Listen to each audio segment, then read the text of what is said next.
No, I'm not nasty. This is a shawl, like, cover-up jacket thingy. Whatever y'all call them, kimonos, or, you know, people got their own names for them. But I just wanted y'all to know for the naysayers. Oh, she had that on the other day. No, my mama taught me cleanliness and a lot of other things. But today is considered Labor Day, a holiday. But am I the only one who feels like holidays are not what they used to be? I've seen plenty of people on my timeline, friends or just family in general, people that I talk to in real life on a daily basis outside of social media, state that they feel the same way, that holidays just aren't the same anymore from what we grew up in. And I wonder myself, is a lot of that because my generation, the 80s babies, as well as the millennials or the 90s or whatever, I don't know, but we killing a lot of these generational curses and putting up with this bullshit that we have put up with from our families for years and decades, that has been passed on not only to my mother and her sisters, but my grandmother and her siblings, as well as my great-grandmother and her siblings. So I think that a lot of people have just started calling things for what they are. What is the point of us going to have these family gatherings or family get-togethers on holidays to act and portray that everything is okay and we're one big happy family, when in all honesty we are really a big ball of bullshit in a lot of black communities? And I'm not just stating on my family. And if I step on any family members' toes with this video or with what I'm stating, that means that you need to look deeper and find some healing and help within yourself and figure out what the issue is for you to be pissed off at the things that I might be stating, whether you believe them to be facts or not. It's just things that I've noticed within my family, on not just my mother's side of my family, but my father's as well. I wasn't raised in the household with my father, but I was around my father's side of the family. So I can't speak in depth on the dynamics so much as I can with my mother's side of the family. We all have a lot of negativity and toxic traits that were passed down that I refuse to continue or allow in my life anymore at this point, because my peace and my sanity and my health and my mental health depends on not just that, my child. It depends on me healing and taking the proper steps to stand up and believe what I want to. I'm 33 years old and I'm not being disrespectful to anybody or speaking on anything in a disrespectful manner. If you take it as being disrespect, the fact that I have an opinion or an outlook, and I'm not the only one that has these same opinions and outlooks on the way we were raised, the aggression in our voice. We don't talk in a normal tone. It's always yelling, it's always cursing, it's always negativity on my end that I've noticed. Just how something as simple as siblings, yes, we all call and vent from time to time to each other about mishaps or misfortune that might go on with us, our children, our baby daddy, husband, spouse. Well, spouse is your husband, boyfriend. Y'all know what the fuck I'm saying. But life is not easy, and life is not made with a manual, and nobody is perfect, and I'm not looking for perfect, and nor do I want perfect, because perfect doesn't exist, because we're all human beings with feelings and emotions, regardless if we know how to understand those feelings and emotions, or we unwind, or we get to the root issue of the anger and the misplaced anger that a lot of us tend to have. Just something as simple as my child coming to ask me a question about some school clothes at 12 o'clock at night. Yes, she should have been in the bed asleep, but it's a holiday. She knew this. She knew she didn't have to go to school. But I was yelling at her like at 12 o'clock, like, why does this matter, and why are you coming in here speaking to me about this right now? You need to be in the bed. But I was yelling at her to the point where she was crying, which also let me know that a lot of my childhood was that crying and shut up and do what I say just because I'm the adult. Not giving her a chance to express her opinion on why she picked the outfit she picked and shoes, which took 2 minutes. Let me know it was gym day, so she wanted to have her comfortable gym shoes on and comfortable clothes to do what they do in gym. But I spoke with aggression and kind of threatened her to go to bed. Like, oh, if this was me, Nanny would have came and knocked me down the hall. I would have been in the bed with the TV off and the lights off, crying myself to sleep, which is a trauma in itself, regardless if any of my aunts want to say it. My mama never turned the lights off though and forced us to sit in the dark and go to sleep. She just didn't give a damn. We would get up at 6 o'clock in the morning, and if we missed that damn bus 9 times out of 10 we was getting ass whooping.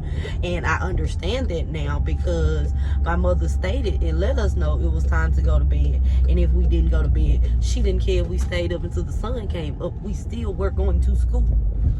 And that's important because as sleepy as she might have been and tired as she might have been, that I didn't understand at the time because I was a kid, me getting up or me feeling like I gotta go to school. Why I gotta go to school? Why can't I miss this day? Not realizing that the more days you miss, the more at risk your parent is for being picked up for truancy. If y'all don't know what truancy is, that's when your child has a number of absences that are excessive. And excessive absences also leads to falling behind, not just in the grade, but in lessons in general, which I also feel like crippled a lot of our people who in high school didn't show up to school, didn't have the knowledge, didn't have the parents or mother that I had instilling in me that you're going to school, you're getting your education. And even though a lot of the school systems, I believe, too, are tarnished and systematic when it comes to history books in general, not even just history books, just with things in general, with being able to teach our kids and teach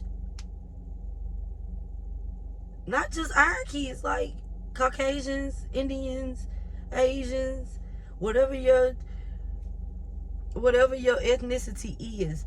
We've all been misled and brainwashed by whoever created these textbooks, who have not been changed or updated since my mother was in school. And my mama is 51. I'm 53. She 53. So if the books have not been changed since then, like, it's been so much history in 53 years that is not in textbooks that we learned in school. There aren't African American studies. There aren't teachers of our color teaching history, if it is.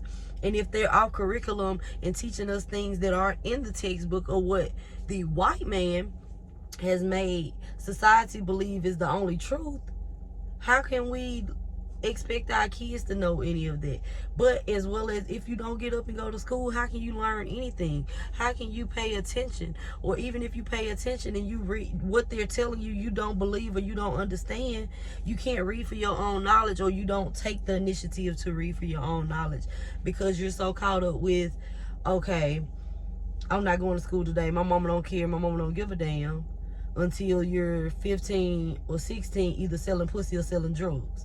And I ain't even gonna say that, because some people, you have millionaires who probably don't have a high school diploma, which is okay. And it's okay that some people school isn't for everybody. No, it is not. But knowledge is power. And why do you think that they kept our ancestors and they didn't want the slaves to learn how to read? Because they would be able to negate all the bullshit that we've been fed about our history and what slavery is and what slavery was and who founded America, etc., etc. I go on for days. That's why my mom put me in debate in 9th grade. Mr. Jackson, I don't know if you remember me. I didn't like that man, but I loved his class because I am a debater. If nothing else, I will give you a good debate. And I like to do my research. So it's not just me picking up thoughts and shit out of the air and coming up with my own agenda to what I believe America is, or what slavery is, or what my child is not going to endure. I went to Holy Family in Holly Springs, Mississippi, which is a Catholic school, but it's a private Catholic school, We had nuns who were white, but we also had black nuns. I think maybe 2 that I can recall, that I remember anyways. And they might not even been nuns. But we also had, majority of the teachers in the school were African American. And there's a few teachers that I can call out that God rest a couple of them, their souls, that instilled and made sure that we knew our history and we understood our history and where we came from, as well as didn't give up on us when it came to teaching us and enlightening us. I had a teacher named Mr. Lester who always made sure I put forth my best effort and made sure I did everything that I could to be the greatest Janika Toes that I could possibly be, because he seen something in me that I couldn't see in myself in 4th grade. 5th grade, maybe, I think. I can't remember. Whatever. 4th, I think. 4th, whatever. I appreciate that, Mr. Lester, or his people.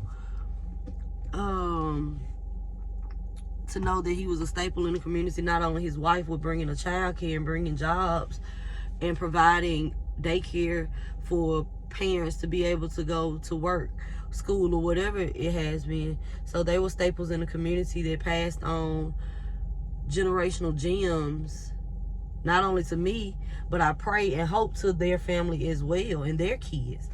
So I'm finna go in Kroger now though, so I'll catch back up with y'all later or another day. It just depends on how my day go.